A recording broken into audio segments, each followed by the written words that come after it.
Good morning, it's Dr. Noel Lloyd with 5-Star Management. I'm wearing some vintage Lloyd Chiropractic Center apparel this morning.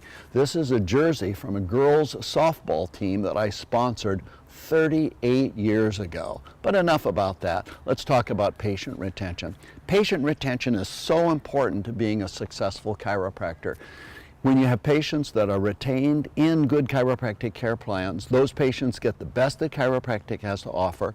You have fun in practice because you're working with patients that get it, that understand chiropractic, and are taking advantage of the best that chiropractic has to give. And then number 3, you're professionally and financially successful.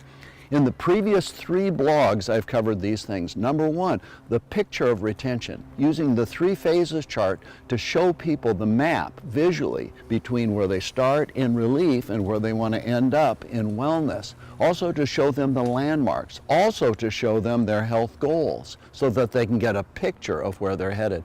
Number 2, I talked about 3 retention gems, written care plans, a financial solution to their healthcare problem or a patient payment plan, and then also helping the patient get all of those appointments into your schedule and into their schedule so that they don't forget and they don't fall off the wagon. And then number 3, speaking of falling off the wagon, fixing the rough spots in your chiropractic practice, finding the places between start and wellness where patients fall out of care. So today in this blog, one of the things I'm going to take you through is some special tung fu for handling the patient that's starting to show signs that they might not be committed to their chiropractic care like they need to, or the patient that's already been missing appointments. Let's go into the 5-Star Management conference room and I'll do that with you. Okay, so we've done our job. We gave the patient an initial picture and the report of findings of what their care is supposed to be like, and we've shown them the 3 phases chart. We also helped them with written care recommendations. We gave them a financial solution, which is a patient payment plan, and we helped them get all of those appointments into their schedule and into our schedule. But 4, 5, 6 visits into the program, have you ever had this happen? Doctor, I'm feeling so good, do I still have to come, or do I still have to come 3 times a week? What the patient has forgotten is that there's relief and then correction and then strengthening. So how do you handle that? Do you growl at the patient? No. What we want to do is we want to help the patient understand the error of their ways. So I would say, well, tell me, where do you think you are on the blue chart? I'm giving the blue chart the authority because the blue chart won't lead them wrong, and we can use the blue chart in order to educate them. So sometimes patient will say, well, I think I'm right up here. I feel great. And here's my answer. This is what I call the tung fu piece. You know, Gina, I think that you're right here with the bone barely off the nerve, and you're ready to make the most common mistake and one of the most dangerous mistakes that chiropractic patients make. And that is to believe that instead of the bone being barely off the nerve, that you're already up to strengthened and stable. Now, one of the things that I would say here is that it feels like this bone has moved all the way down to Portland or all the way up to Vancouver. I use a geographical metaphor because it feels like it's moved that far. And then I'm going to say to Gina, you know, Gina, we've got 5 appointments until your next evaluation. I don't want to jeopardize all the progress that we've made. I want you to keep those appointments just the way that we've laid them out. And then in the evaluation, if you are up here, we'll celebrate that. And if you're right here, we'll stay the course through correction and through strengthening. But let's not do anything to jeopardize the progress that we've made so far. Now, what that does is that asks the patient, tell me where you are, giving the chart authority.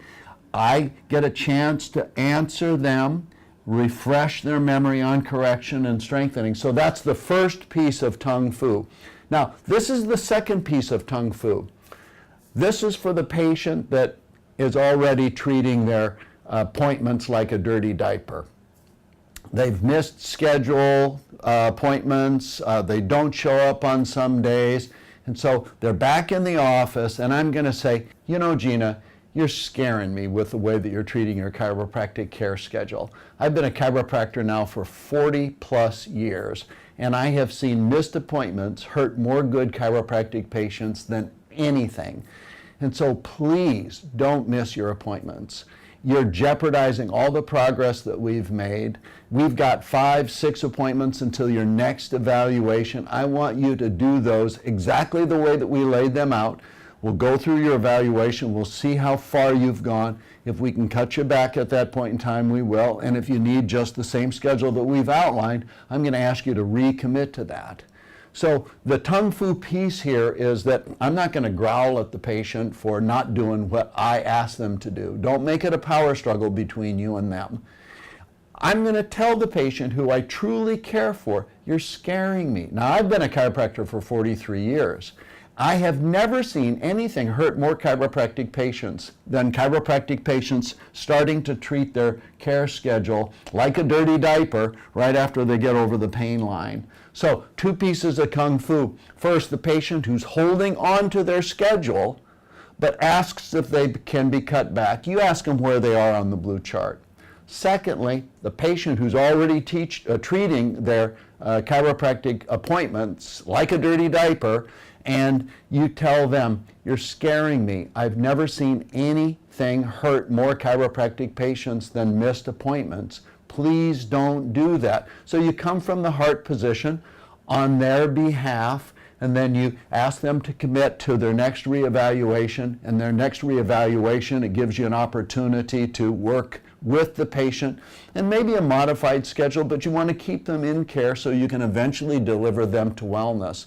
Now, these are just a couple of the pieces that we're going to cover when we get to the 2-day retention intensive. We're going to be doing one in Seattle, and we're going to be doing one in Chicago. Now, if you'd like to see your retention come up, let's say instead of a retention of 15 or 20 visits to go to 30 or 35 visits, not having patients do more care than they need, but just following through on good chiropractic care programs. Think of what that would do for your practice. You'd work with a patient that was better educated. You'd have more patients to see. You'd need to spend less money on marketing. It's just the better practice all the way around. Why don't you come and work with us for 2 days, the 2-day intensive? There's a couple buttons down here underneath the video screen, one about Seattle and one about Chicago. So click, see if what we have on the registration sheet isn't exactly what you'll need. You get 4 great speakers, 200 plus pages of notes. The CA breakout is worth the cost of the seminar right there, and we still have an early bird special running, so come and join us. Let's get retention in your office the way it should be, and let's do the best job we can on behalf of our patients. This is Dr. Noel Lloyd for 5-Star Management, and I hope that helps.